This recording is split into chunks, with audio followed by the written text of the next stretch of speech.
سیرت مصطفیٰ صلی اللہ علیہ وآلہ وسلم کی قسط نمبر 33 کا آج آغاز کیا جائے گا۔ جنگ بدر کا ذکر ہو رہا تھا، پیچھے کفار قریش کے قتل ہونے کا بیان ہوا، شہداء کا ذکر ہوا، قیدیوں کا ذکر ہوا۔ اب آگے چلتے ہیں، حضرت زینب کے ہار کا تذکرہ ہوگا، مقتولین بدر کا ماتم اور اس کے بعد باقی ذکر ہوگا۔ جنگ بدر کے قیدیوں میں حضور صلی اللہ علیہ وآلہ وسلم کے داماد ابو العاص بن الربیع بھی تھے۔ یہ حالہ بنت خویلد کے بیٹے تھے اور حالہ حضرت بی بی خدیجہ رضی اللہ تعالی عنہا کی حقیقی بہن تھیں۔ اس لیے حضرت بی بی خدیجہ رضی اللہ تعالی عنہا نے رسول اللہ صلی اللہ علیہ وآلہ وسلم سے مشورہ لے کر اپنی لڑکی حضرت زینب رضی اللہ تعالی عنہا کا ابو العاص بن الربیع سے نکاح کر دیا تھا۔ حضور صلی اللہ علیہ وآلہ وسلم نے جب اپنی نبوت کا اعلان فرمایا تو آپ کی صاحبزادی حضرت زینب رضی اللہ تعالی عنہا نے اسلام قبول کر لیا،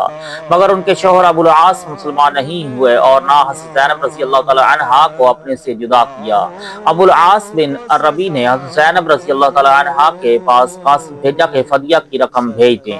حضرت زینب رضی اللہ تعالی عنہا کو ان کے والدہ حضرت بی بی خدیجہ رضی اللہ تعالی عنہا نے جہیز میں ایک قیمتی ہار بھی دیا تھا۔ حضرت زینب رضی اللہ تعالی عنہا نے فدیہ کی رقم کے ساتھ وہ ہار بھی اپنے گلے سے اتار کر مدینہ بھیج دیا۔ جب حضور نبی رحمت صلی اللہ علیہ وآلہ وسلم کی نظر اس ہار پر پڑی تو حضرت بی بی خدیجہ رضی اللہ تعالی عنہا اور ان کی محبت کی یاد نے قلب مبارک پر ایسا رقت انگیز اثر ڈالا کہ آپ رو پڑے اور صحابہ سے فرمایا کہ اگر تم لوگوں کی مرضی ہو تو بیٹی کو اس کی ماں کی یادگار واپس کر دوں۔ یہ سن کر صحابہ کرام رضی اللہ تعالی عنہم نے سر تسلیم خم کر دیا اور یہ ہار حضرت بی بی زینب رضی اللہ تعالی عنہا کے پاس بھیج دیا گیا۔ ابو العاص رہا ہو کر مدینہ سے مکہ آئے اور بی بی زینب رضی اللہ تعالی عنہا کو مدینہ بھیج دیا۔ ابو العاص بہت بڑے تاجر تھے، یہ مکہ سے اپنا سامان تجارت لے کر شام گئے اور وہاں سے خوب نفع کما کر مکہ آ رہے تھے کہ مسلمان مجاہدین نے ان کے قافلہ پر حملہ کر کے ان کا سارا مال و اسباب لوٹ لیا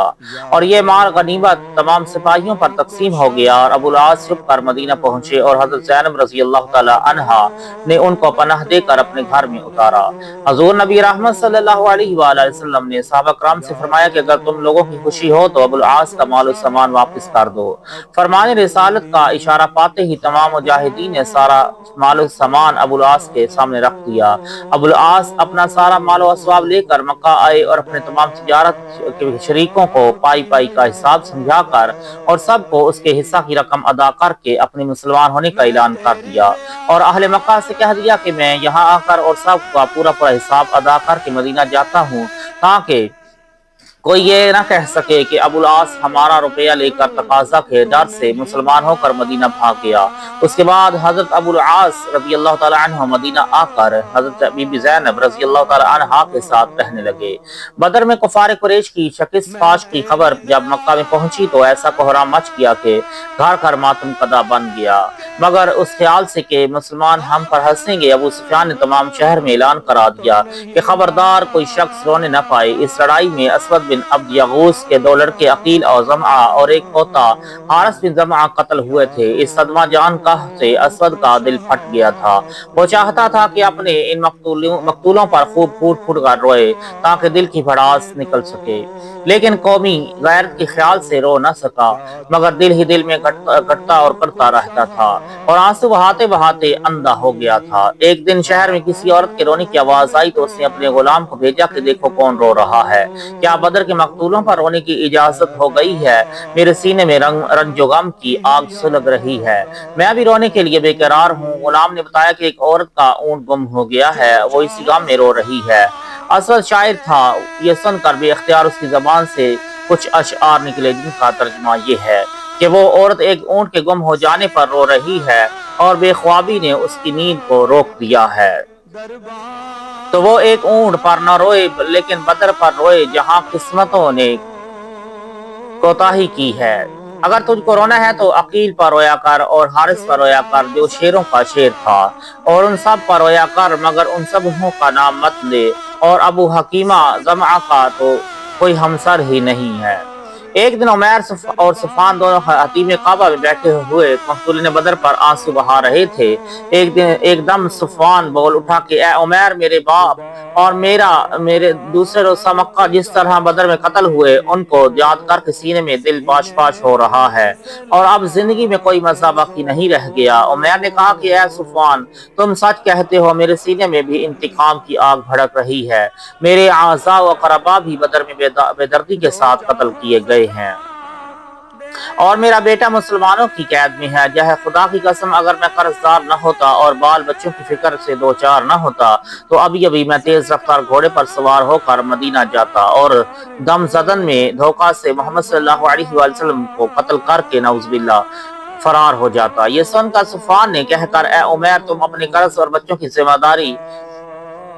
میرے سپرد کر دو۔ میں خدا کے گھر میں عہد کرتا ہوں کہ تمہارا سارا قرض ادا کر دوں گا اور میں تمہارے بچوں کی پرورش کا بھی ذمہ دار ہوں۔ اس معاہدہ کے بعد عمیر سیدھا گھر آیا اور زہر میں بجھائی ہوئی تلوار لے کر گھوڑے پر سوار ہو گیا۔ جب مدینہ میں مسجد نبوی کے قریب پہنچا تو حضرت عمر رضی اللہ تعالی عنہ نے اس کو پکڑ لیا اور اس کا گلا دبائے اور گردن پکڑے ہوئے دربار رسالت میں لے گئے۔ حضور رسالت مآب صلی اللہ علیہ وآلہ وسلم نے پوچھا کہ کیوں عمیر، کس ارادے سے آئے ہو؟ جواب دیا کہ اپنے بیٹے کو چھڑانے کے لیے۔ آپ نے فرمایا کہ کیا تم نے اور صفوان نے حتیم کعبہ میں بیٹھ کر میرے قتل کی سازش نہیں کی ہے؟ عمیر اس راز کی بات سن کر سناٹے میں آ گیا اور کہا کہ میں گواہی دیتا ہوں کہ بے شک آپ اللہ کے رسول ہیں، کیونکہ خدا کی قسم میرے اور صفوان کے سوا اس راز کی کسی کو بھی خبر نہ تھی۔ ادھر مکہ میں صفوان حضور صلی اللہ علیہ وآلہ وسلم کے قتل کی خبر سننے کے لیے انتہائی بے قرار تھا اور دن گن کر عمیر کے آنے کا انتظار کر رہا تھا، مگر جب اس نے ناگہاں یہ سنا کہ عمیر مسلمان ہو گیا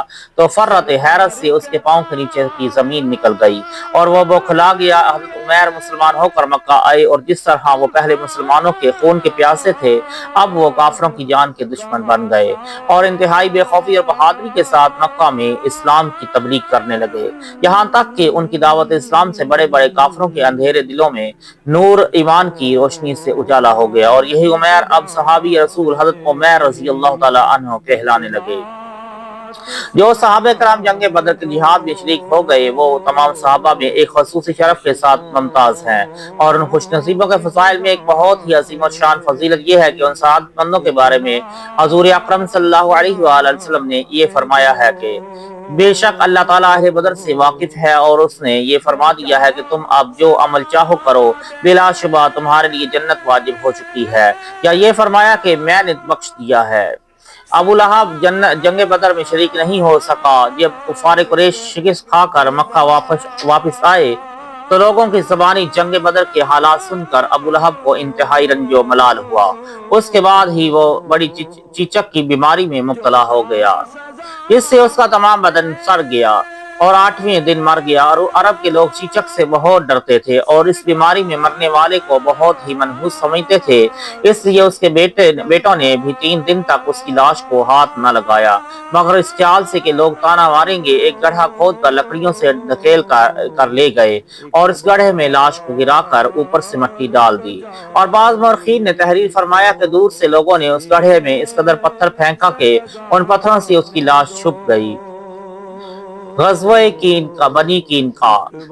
رمضان 2 ہجری میں حضور صلی اللہ علیہ وسلم جنگ بدر کے معرکہ سے واپس تشریف لائے۔ اس کے بعد ہی 15 شوال 2 ہجری میں غزوہ بنی قینقاع کا واقعہ درپیش ہو گیا۔ ہم پہلے لکھ چکے ہیں کہ مدینہ کے اطراف میں یہودیوں کے 3 بڑے بڑے قبائل آباد تھے، بنو قینقاع، بنو نذیر، بنو قریظہ۔ ان تینوں سے مسلمانوں کا معاہدہ تھا، مگر جنگ بدر کے بعد جس قبیلہ نے سب سے پہلے معاہدہ توڑا وہ قبیلہ بنو قینقاع کے یہودی تھے، جو سب سے زیادہ بہادر اور دولت مند تھے۔ واقعہ یہ ہوا کہ ایک برقع پوش عرب عورت یہودیوں کے بازار میں آئی، دکانداروں نے شرارت کی اور اس عورت کو ننگا کر دیا اور اس پر تمام یہودی قہقہ لگا کر ہنسنے لگے۔ عورت چلائی تو ایک عرب آیا اور اس دکاندار کو قتل کر دیا۔ اس پر یہودیوں اور عربوں میں لڑائی شروع ہو گئی۔ حضور صلی اللہ علیہ وآلہ وسلم کو خبر ہوئی تو تشریف لائے اور یہودیوں کی اس غیر شریفانہ حرکت پر ملامت فرمانے لگے۔ اس پر بنو قینقاع کے خبیث یہودی بگڑ گئے اور بولے کہ جنگ بدر کی فتح سے آپ مغرور نہ ہوں، مکہ والے جنگ کے معاملہ میں بے ڈھنگے تھے، اس لیے آپ نے ان کو مار لیا۔ اگر ہم سے آپ کا سابقہ پڑھا تو آپ کو معلوم ہو جائے گا کہ جنگ کس چیز کا نام ہے اور لڑنے والے کیسے ہوتے ہیں۔ جب یہودیوں نے معاہدہ توڑ دیا تو حضور صلی اللہ علیہ وآلہ وسلم نے نصف شوال 2 ہجری سینچر کے دن ان یہودیوں پر حملہ کر دیا۔ یہودی جنگ کی تاب نہ لا سکے اور اپنے قلعوں کا پھاٹک بند کر کے قلعہ بند ہو گئے، مگر 15 دن کے محاصرہ کے بعد بلاخر یہودی مغلوب ہو گئے۔